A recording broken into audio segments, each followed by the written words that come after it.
Hi guys, welcome back to crazy హరిత vlogs. ఈరోజు mini vlog అయితే చేస్తున్నాను. మినీ వ్లాగ్ వచ్చేసి ఏమిటి అంటే, మా వాళ్ళను పనులకైతే పంపించేశాను. వంట చేసి బాక్సులు కట్టేసి వాళ్ళు తిని వెళ్ళిపోయారు. వెళ్ళిపోయిన తర్వాత నేనైతే అలా ఇల్లు అయితే నీట్గా చేసుకుంటున్నాను. ఇంట్లో వాళ్ళనైతే పనికి పంపించే వరకు అయితే హడావిడి ఉంటుంది. ఆ తర్వాత ఇంకా అలా గిన్నెలు అయితే కడుగుదామని బువ్వ అయితే పెడదామని అయితే బువ్వ అయితే పెడుతున్నాను. అలాగే ఈరోజు వచ్చేసి మాది మెంతి కూర పప్పు. చాలా అంటే చాలా బాగుంది.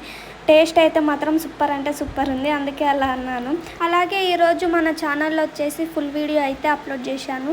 ఫుల్ వీడియో చూడని వాళ్ళు ఉంటే చూసేయండి. మేమైతే పిల్లల మరికి వెళ్ళిన వ్లాగ్ అయితే పెట్టాను. చాలా అంటే చాలా మంచిగా ఉంది, చూసి లైక్ చేయండి. ఇంకా అలా అయితే పని అయితే చేసుకుంటున్నాను. ఇల్లు క్లీన్ ఉంటేనే కదా వచ్చిన వాళ్ళకైనా గ్లాస్ వాటర్ ఇచ్చిన తృప్తిగా ఉంటుంది. అలాగే మన వీడియో వచ్చేసి ఇంతే, మినీ వీడియో. ఈ వీడియో మీకు నచ్చినట్టయితే లైక్ చేయండి, షేర్ చేయండి, సబ్స్క్రైబ్ చేయండి. అలాగే మరో మినీ వ్లాగ్తో అయితే కలుద్దాం. Bye bye.